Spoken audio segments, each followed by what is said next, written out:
सो chapter है emerging modes of business. इसमें हम बिजनेस के आगे थोड़ा जाएंगे। बिजनेस के आगे का मतलब ये है कि आज अगर देखो तो कोई भी बिजनेस सिर्फ एक ऑफिस या फिर एक कमरे, एक फाइल में ही बंद नहीं रह गए। बिजनेस जो है फाइलों और ऑफिस से बहुत आगे निकल चुका। यानी अगर आपको आज बिजनेस करना है तो कहीं एक जगह की ज़रूरत नहीं है। आप अपने घर से किसी भी दूसरे प्लेस पे, मार्केट में, फ़ोन में, लैपटॉप में, कहीं भी रहकर अपने बिज़नेस को कर सकते हो। इस चैप्टर में हम वही चीज़ें पढ़ने वाले हैं जो जनरली टेक्नोलॉजी से रिलेटेड हैं, इंटरनेट से रिलेटेड हैं, ठीक है, और पूरी दुनिया से रिलेटेड है। चलो, तो क्या क्या इसके अंदर हम लोग पढ़ने वाले हैं। ओके, सो इतने सारे टॉपिक हैं जो हम इस चैप्टर में पढ़ने वाले हैं। इसको ज़रा ध्यान समझेंगे, थोड़ा एडजस्ट करना होगा ऑनलाइन में। तो हम एक तो पहले इंट्रोडक्शन समझेंगे, चलो ठीक है। उसके बाद हम ई बिज़नेस के बारे में जानेंगे। हमने ऑलरेडी इसके बारे में थोड़ा बहुत समझा हुआ है क्लास में ही। फिर है e business versus e commerce, दोनों में फ़र्क क्या है। दूसरा है अपॉर्चुनिटीज ऑफ ई बिज़नेस, यानी ई बिज़नेस में कितने कितने मौके और हैं या कितने मौके बन रहे हैं। Resources required for successful implementation of e business. उसके बाद है सिक्योरिटी प्रॉब्लम, यानी कि एक तरह से सुरक्षा इशू होती है ऑनलाइन में related to e business, online transaction. E business versus traditional business. Traditional business का मतलब होता है जो हम बहुत सालों से करते हुए आ रहे हैं, ऑफिस वगैरह में, फाइलों में, right. Drawback of e business, यानी कि ई बिज़नेस की कमियाँ क्या हैं। उसके बाद है मीनिंग ऑफ आउटसोर्स भी हम समझेंगे, उसका एडवांटेज समझेंगे और लिमिटेशन। कोशिश करूँगा कि इस चैप्टर को 3 पार्ट में ख़त्म किया जाए, राइट। चलो, तो पहली बात क्या है। मॉडर्न ईरा में देखा जाए, द ईरा ऑफ ग्लोबलाइजेशन। पहला पॉइंट क्या लिखा है कि मॉडर्न ईरा या world is the era of globalisation. इसका मतलब ये है कि आज दुनिया जो हो चुकी है एक छोटे गांव की तरह हो चुकी है। सर गांव क्यों कह रहे हो? गांव इसलिए कह रहे हैं क्योंकि आज अगर किसी से भी कनेक्ट होना है तो बहुत मुश्किल काम नहीं है। दुनिया में अगर कोई कहीं पे भी किसी भी कोने पे हैं, आप इंडिया में रह रहे हो, कोई अमेरिका में रह रहा है, तो उससे कनेक्ट होना कोई बड़ी बात नहीं है। आपने मोबाइल ऑन किया, लैपटॉप ऑन किया, इंटरनेट या वाईफाई ऑन किया और सामने वाले को कॉन्टैक्ट कर लिया और आपकी बात हो जाएगी। लेकिन आज से 20-30 साल, 40 साल पहले ये पॉसिबल नहीं था, यानी दुनिया बहुत बड़ी लगती थी। वही पॉइंट लिखा है। ईरा ऑफ ग्लोबलाइजेशन का मतलब होता है आज हम जो चाहे जहाँ से चाहे मंगा सकते हैं, जो चाहे जो चीज़ें चाहिए वो दूसरी जगह पे भेज सकते हैं, राइट। चेंज एंड टेक्नोलॉजी, सही बात है, आज टेक्नोलॉजी जो है बहुत तेज़ी से चेंज हो रहा है। In response to this business throughout the world is changing its organisation, way of working, use of technology, business processes are being redesign. तो जैसे जैसे ग्लोबलाइजेशन हो रहा है, हम आगे चल के 12th में LPG मॉडल, LPG का मतलब लिबरलाइजेशन, प्राइवेटाइजेशन और ग्लोबलाइजेशन, उसी ग्लोबलाइजेशन में से ये ग्लोबलाइजेशन लिखा हुआ है जो 1991 में 1991 में भारत देश में क्या हुआ था, लागू किया गया था। और इसी की वजह से आज हम टेक्नोलॉजी में और मॉडर्न एरा में बहुत आगे हैं। जैसे आज अगर आपके हाथ में जो मोबाइल है तो उसके होने के कारण कहीं ना कहीं ग्लोबलाइजेशन ही है। आज हम कोई भी चीज़ कहीं से भी मंगा सकते हैं, राइट। और क्योंकि ग्लोबलाइजेशन हो रहा है और दुनिया में चेंजेस हो रहे हैं, टेक्नोलॉजी में बदलाव हो रहा है, इसके लिए बिज़नेस भी क्या करता है, अगर बिज़नेस सेंस से देखा जाए तो बिज़नेस भी अपने ऑर्गेनाइजेशन में चेंजेस कर रहा है, काम करने के तरीके में चेंजेस कर रहा है, मशीनरी के उपयोग में चेंजेस कर रहा है, अपने प्रोसेसेस में चेंजेस कर रहा है। आज लोग कहीं ना कहीं वर्क फ्रॉम होम यानी घर से ही काम करने के लिए भी रेडी हैं या काम कर रहे हैं, राइट। चलो, so the major change in modes of business is emergence of e business. तो इमरजेंस का मतलब होता है नई नई चीज़ें आई हैं। इमरजेंस का मतलब होता है जो चीज़ उभर रही है। तो आज अगर देखा जाए बिज़नेस में जो सबसे ज़्यादा चीज़ें उभर रही हो क्या है, ई बिज़नेस है, ई कॉमर्स है और बिज़नेस प्रोसेस आउटसोर्सिंग। ये भी हम पढ़ेंगे क्या है, राइट। ई बिज़नेस, ई कॉमर्स और बिज़नेस प्रोसेस आउटसोर्सिंग, BPO कहा जाता है। अब कभी आगे लाइफ में जाओगे कहीं बिज़नेस में या खुद बिज़नेस करोगे या काम करोगे तो आप BPO, ये बार बार वर्ड सुनोगे। तो BPO का मतलब होता है बिज़नेस प्रोसेस आउटसोर्सिंग। चलो ठीक है, आगे चलते हैं। So meaning and scope of e business. So e business refers to carrying on business activities through internet. Simple, ये हमने पहले ही पढ़ा हुआ है कि कोई ऐसा बिज़नेस जो इंटरनेट के थ्रू किया जाए उसे ई बिज़नेस कहते हैं। सो business activities comprises of industry, commerce and trade. सही बात है, बिजनेस में कौन सी तीन एक्टिविटी होती है? इंडस्ट्री होती है, कॉमर्स होता है और ट्रेड। इंडस्ट्री यानी जहाँ पे गुड्स एंड सर्विसेज प्रोड्यूस किए जाते हैं, कॉमर्स जो एक तरह से जो हेल्प करते हैं, और ट्रेड का मतलब हो गया लेन देन। So e business means conduct of industry, trade and commerce activity through commerce और थ्रू इंटरनेट। यहाँ पे इंटरनेट होना चाहिए था। सो ई कॉमर्स मतलब होता है means conduct of industry, trade and commercial activity through commerce. Firm use not only general internet facilities for e-business, but they also prefer to have their private and personal internet facilities for their internet functioning. तो यहाँ पे हर काम के लिए internet का इस्तेमाल किया जाता है। बहुत सारे फर्म तो अपने ही इंटरनेट सोर्स जनरेट कर देते हैं अपनी कंपनी में काम करने के लिए। वो दूसरे इंटरनेट सर्विसेज का इस्तेमाल नहीं करते, वो खुद ही जनरेट कर देते हैं। जैसे आपके घर में वाईफाई है, तो आप कहीं ना कहीं दूसरी कंपनी से कॉन्टैक्ट कर रहे हो, तब आपके घर में कहीं वाईफाई आ पा रहा है, राइट। लेकिन यहाँ पे बहुत सारे बिज़नेस क्या करते हैं, वो अपने खुद का ही इंटरनेट जनरेट कर देते हैं बिज़नेस के लिए। अपनी खुद की वेबसाइट रखते हैं, अपनी खुद की चीज़ें रखते हैं, राइट। चलो, तो अगर आपको कोई पूछे कि ई बिज़नेस क्या होता है, तो सीधे सीधे जो business online, internet, mobile, laptop से किया जाए, that is called e business. अब स्कोप क्या है ई बिज़नेस का? तो यहाँ पे देखो, the e business includes carrying on planning, organising, marketing, production etcetera. तो जो नॉर्मल बिजनेस में करते हैं, हमें वही सारी चीज़ें करनी है, बस इंटरनेट पे करनी है। इस बात को ध्यान रखना है। हम नॉर्मल में भी प्लानिंग करते हैं, नॉर्मल बिजनेस में भी ऑर्गेनाइजिंग करते हैं, मार्केटिंग करते हैं और प्रोडक्शन करते हैं, ठीक है। और इसी काम को जब ऑनलाइन करेंगे तो इसे कहेंगे e business. Electronically through internet जो लिखा है, right. There are various people and parties involve in electronic transaction. So यहाँ पे इलेक्ट्रॉनिक ट्रांजेक्शन में बहुत सारे लोग होते हैं। जैसे हम नॉर्मल बिजनेस में क्या देखते हैं, कस्टमर होता है, सप्लायर होता है, मैन्युफैक्चरिंग यूनिट होती है अपनी, एम्प्लॉयज़ होते हैं। उसी तरह से ई बिज़नेस में भी यहाँ पे बहुत सारे पार्टीज़ इन्वॉल्व होती है। पार्टीज़ का मतलब होता है कौन कौन ई बिज़नेस में इन्वॉल्व है, कितने लोग होते हैं, किस तरह के होते हैं, तो यहाँ पे भी होते हैं, right. This transactions are extended into 4 categories. तो यहाँ पे 4 कैटेगरी बनाई गई है, चलो देखते हैं कि करके। और ये सारी कैटेगरीज आप कहीं ना कहीं जानते हो। आप ऑलमोस्ट अगर ऑनलाइन कभी कुछ ख़रीदा बेचा है, तो इनमें से किसी न किसी से आप काम ज़रूर किए रहोगे। पहला है B2B, यानी कि ई बिज़नेस में पहला टाइप लिखा हुआ है E2E commerce, sorry B2B commerce. तो B2B का मतलब, यहाँ पे B का मतलब है बिज़नेस। क्या है? Business. So business to business, क्या लिखा है? बिज़नेस से बिज़नेस या बिज़नेस टू बिज़नेस। क्या मतलब है? Transactions taking place between business units are known as B2B transactions. जो ट्रांजेक्शन में इन्वॉल्व, तो जब एक बिज़नेस का लेन देन दूसरे बिज़नेस से होता है, दैट इज़ कॉल्ड B2B। इसको सिंपल भाषा में ये समझ सकते हो कि जैसे सप्लायर है, तो सप्लायर ने मैन्युफैक्चरिंग यूनिट को यानी मैन्युफैक्चरिंग बिजनेस को रॉ मटेरियल सप्लाई किया, तो ये भी बिज़नेस कर रहे हैं और ये भी बिज़नेस कर रहे हैं। यहाँ से यहाँ रॉ मटेरियल यहाँ ट्रांसफ़र हो गया, that is called B2B commerce, ठीक है। और इसमें क्या लिखा है? Creation of utilities, raw material supply करना, that is creation of utility. Utility का मतलब ये होगा कि यहाँ पे जब वो रॉ मटेरियल था, यहाँ पे सप्लाई हुआ, तो यहाँ पे गुड्स बन के निकला, यानी कुछ सामान बन के निकला, that is called creation of utilities. Collaborations, कई बार 2 बिजनेसेस मिलकर क्या करते हैं, एक नया बिज़नेस बना देते हैं। बहुत बार ऐसा होता है, 2 कंपनियाँ मिलकर एक नया बिज़नेस स्टार्ट करती हैं, नया वेंचर स्टार्ट करती हैं। कॉमर्शियल निगोशिएशंस, बातचीत होती है। इन्वाइटिंग टेंडर्स, इन्वाइटिंग टेंडर्स का मतलब होता है जब रोड वगैरह बनते हैं, ब्रिजेस बनते हैं, इवन उस चाहे प्राइवेट हो गया, सरकारी, जनरली सरकारी होता है, तो इनमें जो होता है 2 कंपनियां मिलकर क्या करती हैं, एक दूसरे के साथ बिज़नेस करती हैं। जैसे मान लो कि कहीं भी पुल बनानी है या ब्रिज बनानी है, तो 2 अलग अलग बिजनेसेस क्या कर सकते हैं, इसमें इन्वॉल्व हो सकते हैं और दोनों मिलकर ये ब्रिज या पुल बना सकते हैं, ठीक है। उसके बाद है distribution of goods from manufacturer to various distributors. सही बात है। अब जैसे देखो, मैन्युफैक्चरर है, मैंने कहा है यहाँ सप्लायर से रॉ मटेरियल कहाँ आ गया, मैन्युफैक्चरर के पास। अब जब मैन्युफैक्चरर गुड्स बनाता है, तो ये खुद सप्लाई नहीं करता है, सप्लाई करने के लिए होलसेलर, फिर रिटेलर, फिर कस्टमर के पास जाता है। तो जब मैन्युफैक्चरिंग कंपनी से होलसेलर के पास जाता है, इसे भी B2B कहेंगे।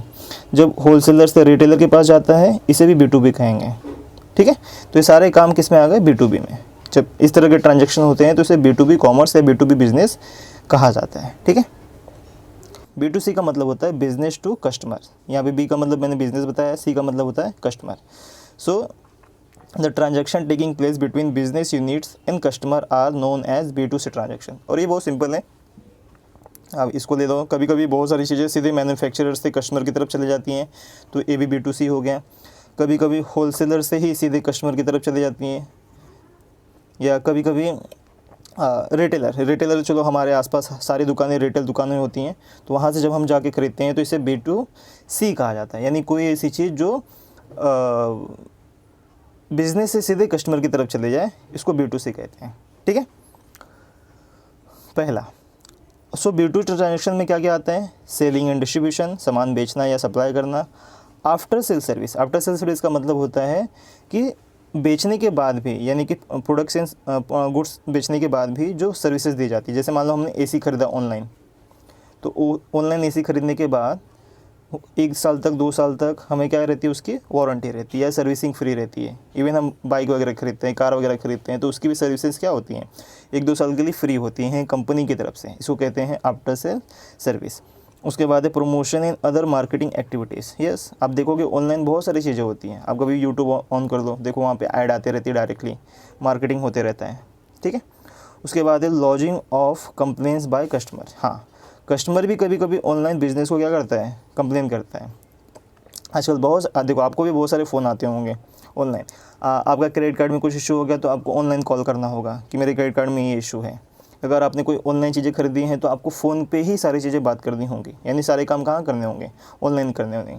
आपकी कोई दिक्कत है उस प्रोडक्ट को लेके, लाइक फ़ोन को लेके कोई दिक्कत है, AC को लेके है, या कोई भी चीज़, ऐसी चीज़ जो आपने ऑनलाइन मंगाई है, तो रिटर्न कंप्लेन कहाँ करोगे? वहीं पे करोगे जहाँ से आया हुआ है, यानी ऑनलाइन करोगे, right. That is called B2C। यानी जब बिज़नेस किसे, एक सेकेंड,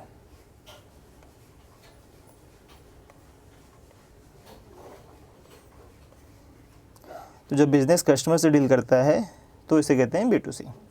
अब आ गया C2C। C2C का मतलब क्या है? Customer to customer.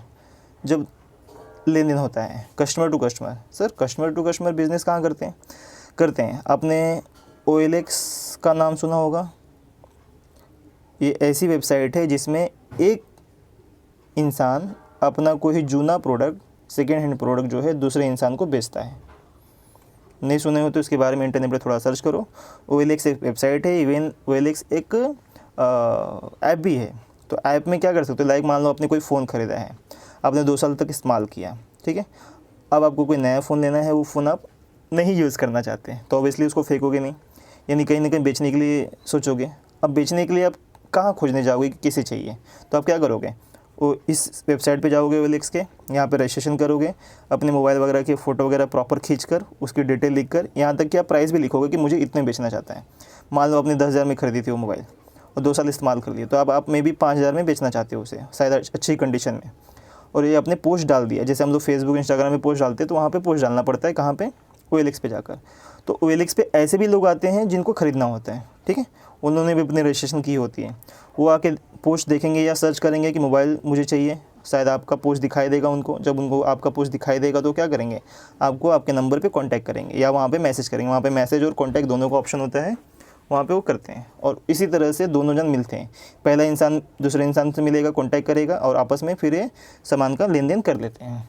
इसी को कहते हैं C2C, जब कस्टमर ही कस्टमर से लेन देन करता है। देखो दिखा भी है, द ट्रांजेक्शन टेकिंग प्लेस, यानी यहाँ पर ट्रांजेक्शन हो रहा है, लेकिन between customer and customer are known as C2C, ठीक है। तो C2C ट्रांजेक्शन में क्या क्या इन्वॉल्व है? पहला, selling used books and cloth. देखो कितनी प्रॉपर बात लिखी है। बोलते हैं ना हम लोग पुराने बुक्स इस्तेमाल किए हुए फिर बेच देते हैं उसे। कपड़े, जनरली कपड़े तो नहीं कोई लेता देता, लेकिन जनरली ये भी। सेलिंग एंटीक आइटम्स, कुछ ऐसे यूनिक प्रोडक्ट्स हैं जो पुराने हैं, एंटीक हैं, तो हम बेचते हैं। Warning customers about fraudulent suppliers. देखो यहाँ पे ना ट्रांजैक्शन में इंफॉर्मेशन ट्रांजैक्शन की भी बात हो रही है, इस बात को ध्यान रखना है। किसकी बात हो रही है? इन्फॉर्मेशन ट्रांजैक्शन की, क्योंकि हम आगे चल के पढ़ेंगे आज के डेट में इन्फॉर्मेशन भी बेची खरीदी जाती है या फिर एक से दूसरी जगह सप्लाई होती है। इन्फॉर्मेशन, यस, इन्फॉर्मेशन यानी जानकारी। तो आपने देखा होगा बहुत बार बहुत सारे लोग क्या करते हैं, ऑनलाइन वीडियोज़ वगैरह बनाते हैं जिसमें वो अवेयर करते हैं कि इस तरह का फ्रॉड चल रहा है, इस तरह की चीज़ें चल रही हैं, ये आपको नहीं करना चाहिए। अब देखो इसमें भी चले जाओ, क्या बोलते हैं, यूट्यूब वगैरह पे भी चले जाओ, तो वहाँ पे बहुत सारे वीडियोज़ आपको मिलेंगे जहाँ पे बहुत सारे सजेशंस होते हैं कि आपको अगर कोई अननोन कॉल आए तो उसे प्रॉपर रिस्पॉन्स नहीं करना है, साइबर क्राइम के बारे में और भी बहुत सारी चीज़ों के बारे में वहाँ पे इंफॉर्मेशन क्या की जाती है, ये की जाती है। Information about the quality and durability of the product, ये तो आप और अच्छे समझते रहोगे। आप यूट्यूब पे जाओ, सर्च करो कि मुझे 10,000 के अंडर की मोबाइल लेनी है या 20,000 10-20,000 की मोबाइल लेनी है। आप देखोगे यहाँ पे बहुत सारी वीडियो मिलेंगी आपको, जिसमें क्या होता है, कुछ लोग होते हैं जनरली और वो क्या करते हैं, मोबाइल को रिव्यू करते हैं। रिव्यू का मतलब है कि मान लो आप कोई, चलो मान लो आप आईफोन लेना चाहते हो, हालांकि आईफोन में कोई खास रिव्यू नहीं करता, तो आईफोन लेना चाहते हो तो आपने डाला कि भाई मुझे आईफोन चाहिए, थोड़ा इसके बारे में जानना है, तो यूट्यूब पे डालने के बाद वहाँ पे बहुत सारी वीडियो आएगी। आप किसी वीडियो पे क्लिक करके उस फ़ोन के बारे में प्रॉपर जानकारी ले सकते हो। ये भी कहीं ना कहीं क्या है, C2C है, क्योंकि जो सामने वाला इंसान है वो सिर्फ हमें जानकारी दे रहा है, वो बेच नहीं रहा है, और हम भी क्या कर रहे हैं, सिर्फ जानकारी ले रहे हैं। तो कस्टमर वो भी है और कस्टमर हम भी हैं, ठीक है। ये हो गया C2C।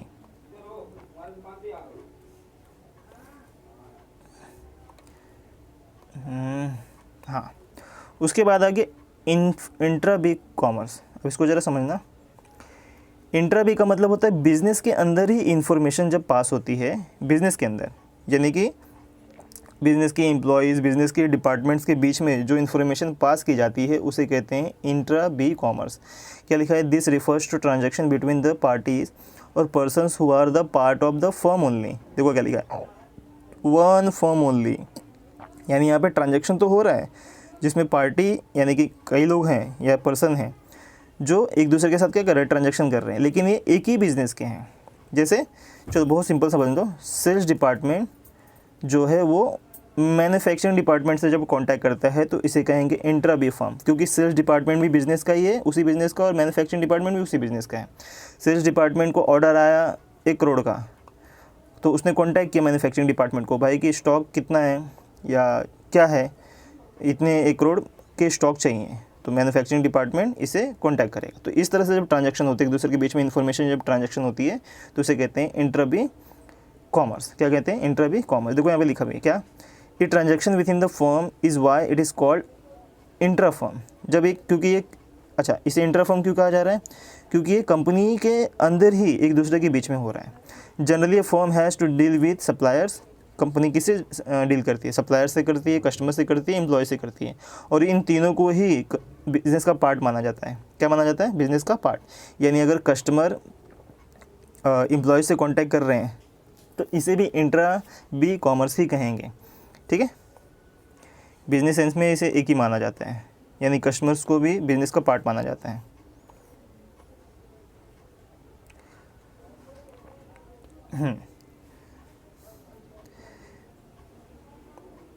चलो ठीक है। So intra B transaction improves coordination, faster decision, speeder work flow, etc.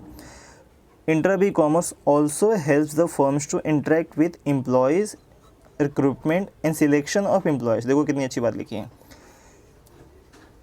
Employ से कहीं ना कहीं कम्युनिकेशन होता है। रिक्रूटमेंट का मतलब होता है जॉब सिलेक्शन। क्या बोलते हैं इसको, जॉब सिलेक्शन। जैसे इंटरव्यू वगैरह होना, टेस्ट लेना जॉब के लिए, तो that is called recruitment.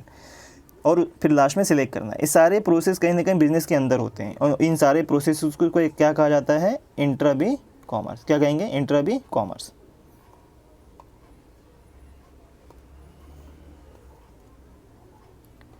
Okay, next है इंट्रा बी कॉमर्स ट्रांजैक्शन में इन्वॉल्व। तो क्या क्या है इसके अंदर, interaction between any two departments of the one firm. क्या लिखा है, मैंने कहा था ना कि सेल्स डिपार्टमेंट मैन्युफैक्चरिंग डिपार्टमेंट से या वेयर हाउसिंग डिपार्टमेंट से, गोडाउन वाले डिपार्टमेंट से कॉन्टैक्ट करता है कि भैया हमको 1 करोड़ का ऑर्डर आया है क्या स्टॉक, तो that is called intra B. उसके बाद है placing orders in giving instruction to suppliers, और सप्लायर से जब कॉन्टैक्ट करना, क्योंकि मैंने कहा सप्लायर भी क्या है, बिजनेस का पार्ट है। Communication of important information in the whole organisation, पूरे ऑर्गेनाइजेशन में कोई इंपॉर्टेंट इन्फॉर्मेशन है वो पास करना है, ये भी इंट्रा फॉर्म है। Recruitment, selection, training of employees, ये भी इंट्रा फॉर्म है, क्योंकि ये सब बिज़नेस के अंदर हो रहा है, बिज़नेस के लोग ही कर रहे हैं, ठीक ना। एम्प्लॉयज़ को ट्रेनिंग देना, सिलेक्ट करना लोगों को, उनका इंटरव्यू वगैरह लेना, ठीक है। उसके बाद है reporting by employees to their managers. Simple सी बात है, एक एम्प्लॉय है तो किसे रिपोर्ट करेगा, मैनेजर को। तो क्या कर रहा है, इन्फॉर्मेशन पास कर रहा है। तो इस इन्फॉर्मेशन पास करने को भी इंट्रा बी कॉमर्स या इंट्रा बी फर्म कहा जाता है, ठीक है। आई होप समझ गए। जब बिज़नेस के अंदर ही ट्रांजैक्शंस होते हैं, डीलिंग होती है, तो उसे इंट्रा भी कॉमर्स कहते हैं। चलो देखो यहाँ पे लिखा भी है, क्या लिखा है, ये सप्लायर है, ये फर्म है और एक कस्टमर है। तो जब सप्लायर और फर्म का डीलिंग हो रहा है तो B2B है, क्योंकि ये सप्लायर भी बिज़नेस कर रहा है, फर्म भी बिज़नेस कर रहे हैं। और जब फर्म और कस्टमर का डीलिंग होता है तो क्या कहते हैं, B2C, क्योंकि ये बिज़नेस है और ये कस्टमर है। ठीक है, इस तरह से। अब थोड़ा फ़र्क समझेंगे, हालांकि इम्पोर्टेंट नहीं इतना, फिर भी देखो, e business versus e commerce, दोनों में फ़र्क क्या है। ए भी ई लिखा है, ए भी लिखा है, कॉमर्स और बिज़नेस, बस यही फ़र्क समझना है। देखो, e business is a wider term, जो बिज़नेस है वो वाइडर टर्म, यानी बड़ी, मतलब वो बड़ा दायरा है। इट इंक्लूड्स ई कॉमर्स, कह रहे हैं ई कॉमर्स इसके अंदर आता है, किसके, ई बिज़नेस के। कैसे, as commerce is one of the branches और one of the activity of business. कह रहे हैं कि भाई जो कॉमर्स है, जो कॉमर्स होता है वो बिज़नेस का एक हिस्सा होता है, एक पार्ट होता है, बस एक एक्टिविटी होती है। Similarly e commerce is one branch of e business, और उसी तरह से जब ई इलेक्ट्रॉनिकली बात कर रहे हैं तो ई कॉमर्स क्या है, ई बिज़नेस का एक बस पार्ट है। कैसे, e commerce deals exclusively in distribution of goods and services, क्योंकि कॉमर्स का मतलब ही होता है गुड्स एंड सर्विसेज का सप्लाई करना। कॉमर्स में मैन्युफैक्चरिंग वगैरह नहीं होती। जबकि ई बिज़नेस का मतलब है production, sale, distribution, after sales, interfirm, intrafirm, ये सारी एक्टिविटीज़ बिज़नेस के अंदर होती हैं। कॉमर्स का सिंपल भाषा मतलब होता है बने बनाए गुड्स को हमको क्या करना रहता है, कस्टमर तक पहुंचाना है। ये कॉमर्स करता है। कौन करता है, कॉमर्स करता है, राइट। लेकिन बिज़नेस में बहुत सारे काम होते हैं, प्रोडक्शन भी होता है, बिज़नेस में सेल भी होता है, बिज़नेस में डिस्ट्रीब्यूशन भी होता है, बिज़नेस में आफ्टर सेल सर्विस भी होती है, इंटरफर्म, इंट्राफर्म सब होता है। ठीक, तो ये फ़र्क ये नॉर्मल सा फ़र्क था, इसे आप समझ के रखो कि बिज़नेस के अंदर ही कॉमर्स आता है। कॉमर्स बिज़नेस से छोटा है, बिज़नेस बड़ा होता है। अपॉर्चुनिटीज़ और बेनिफिट ऑफ ई बिज़नेस। अब थोड़ा हम फास्ट चलेंगे क्योंकि हम लोगों ने बेसिक चीज़ें पढ़ ली। ई बिज़नेस क्या है, कैसे किया जाता है, बिज़नेस के टाइप भी पढ़ लिए, B2B पढ़ लिया, B2C पढ़ लिया, C2C पढ़ लिया और इंटरफर्म पढ़ लिया, राइट। चलो, तो अपॉर्चुनिटीज़ और बेनिफिट। तो पहला बेनिफिट है easy to form and lower investment is required. बहुत सही बात लिखा है भाई, आपको ऑनलाइन बिजनेस स्टैब्लिश करना है तो आपको करना क्या है, एक ऑनलाइन वेबसाइट या फिर एक ऐप लॉन्च करनी है। अब जैसे देखो व्हाट्सअप है, बहुत सिंपल। तो व्हाट्सअप क्या है, व्हाट्सअप बस एक ऑनलाइन प्लेटफॉर्म है जो ऐप के थ्रू चलता है। इवन उस आप लैपटॉप में भी चला सकते हो। तो कितना ईजी है फॉर्म करना, बस एक ऐप डेवलप करने में जो मेहनत करनी है वही मेहनत करनी है, और इसके लिए इन्वेस्टमेंट भी कम लगता है। ठीक ना, आगे दूसरा है कन्वीनियंट। कैसे, कन्वीनियंस का मतलब होता है सुविधाजनक है, ईजी है। With the help of e business shopping can be done conveniently sitting at home. सही बात है, आज आपको कुछ भी ऑनलाइन मंगाना है, ऑनलाइन छोड़ दो, नॉर्मली भी मंगाना है, तो आप क्या करोगे, किसी वेबसाइट पे जाओगे और चीज़ें ऑर्डर कर लोगे, घर बैठे बैठे सारी चीज़ मिल जाती हैं। अब तो पहले तो शुरू में फ्लिपकार्ट, अमेज़ॉन ये सब आए थे, तो इन्होंने कपड़े और शूज़ और धीरे धीरे मतलब ये सब चीज़ें, इलेक्ट्रॉनिक चीज़ें ज़्यादा देनी स्टार्ट करी। ठीक ना, अब तो आप देखोगे तो ये ग्रोसरीज, सब्ज़ी वगैरह, मसाले, फल, दुनिया भर के ऐप आ चुके हैं हर चीज़ के। दूध वगैरह तक भी आपके यहाँ पे ऑनलाइन आ सकता है ऑर्डर करके, राइट। तो ये सुविधाजनक होता है। स्पीड, यस, बहुत फास्ट है। फास्ट क्यों है, पहली बात तो ऑर्डर करना सबसे फास्ट है। आप ऑनलाइन गए, अपने वहाँ पे ऑलरेडी आपका रजिस्ट्रेशन किया हुआ होता है, आपने चीज़ें सिलेक्ट की, सर्च की, देखी, समझी और ऑर्डर कर दी और उसका एक डेट टाइम होता है और आपको मिल जाता है, राइट। इसलिए स्पीड ही होता है। उसके बाद है ग्लोबल रीच। ग्लोबल रीच का मतलब है, मैंने कहा अभी, कि अब दुनिया जो है छोटे गांव की तरह है। किसी को भी कांटेक्ट कर पाना, किसी को भी कहीं से भी कोई भी सामान मंगाना, कहीं पे भी सामान भेजना अब मुश्किल नहीं रहा, अब बहुत आसान है। अगर अमेरिका में आपको कोई चीज़ पसंद आई है तो आप वहाँ से भी ऑनलाइन ऑर्डर करके मंगा सकते हो, ठीक ना, और वहाँ पे कुछ भेजना है तो वो भी भेज सकते हो, जो कि पहले पॉसिबल नहीं था। ग्लोबल रीच, तो पढ़ लो क्या लिखा है, through e business the businessman can reach each and every human being on this planet who has access to internet. हाँ, सबसे इंपॉर्टेंट बात तो ये कि जब ई बिज़नेस की बात हो रही है तो यहाँ पे बिज़नेस और कस्टमर दोनों के पास ही इंटरनेट होना चाहिए, क्योंकि बिज़नेस से कनेक्ट होने का जो एक ज़रिया है वो सिर्फ और सिर्फ है इंटरनेट, यानी ऑनलाइन। जब हम बात कर रहे हैं सिर्फ एक ही तरीका है, वो इंटरनेट। बिना इंटरनेट, जहाँ पे इंटरनेट नहीं है वहाँ पे ई बिज़नेस नहीं हो सकता, सिंपल। तो कह रहा है कि आज कोई भी बिजनेसमैन जो है दुनिया किसी भी हर एक ह्यूमन बींग से कांटेक्ट कर सकता है अगर उसके सामने वाले के पास या और बिज़नेस के पास इंटरनेट है तो, ठीक है। तो आज ग्लोबलाइजेशन के ज़माने में दुनिया जो है वो बहुत छोटी हो गई है, ठीक है। कॉस्ट सेविंग सिंपल, क्या, पैसा बचत कैसे, trading through E business is more economical, यानी जब हम ऑनलाइन बिजनेस कर रहे हैं, वेबसाइट पे बिजनेस कर रहे हैं, इज़ कम्पेयर टू इकोनॉमिकल मतलब होता है सस्ता, as compare to other trading business in e commerce, the business are not required to own a showroom और display of their goods. Generally आप मार्केट जाओगे तो क्या देखते हो, वहाँ पे दुकानें होती हैं, दुकान के बाहर कांच के सारी चीज़ें लगी होती हैं, फिर जो प्रोडक्ट बेचना है उनकी भी डिस्प्ले होती है। डिस्प्ले का मतलब होता है वो प्रोडक्ट्स भी लगा के रखे गए होते हैं। अब जब टीवी की शॉप में जाते हो देखो बड़ी बड़ी टीवियाँ अंदर रखते हैं, बाहर से पूरा कांच से पूरा टीवी नज़र आता है, मोबाइल में नज़र आती है, एसी नज़र आती है, यानी खर्चा करना पड़ता है।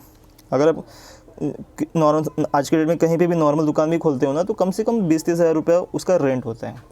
जो बड़े बड़े शोरूम होते हैं उनके लाखों रुपए रेंट होते हैं, यानी आप कितना खर्चा करते हो। लेकिन ऑनलाइन में आपको कोई दुकान नहीं खोलनी है, कोई डिस्प्ले नहीं करना है, अपनी वेबसाइट पे चीज़ें डाल देनी है जो कि एकदम इकोनॉमिकल होता है, यानी सस्ता होता है। उसके बाद है movement towards a paperless society. Yes, अब हम इतनी सारी चीज़ें देख रहे हैं कि हमें शॉप भी नहीं खोलनी है, ऑर्डर ऑनलाइन करना है, राइट।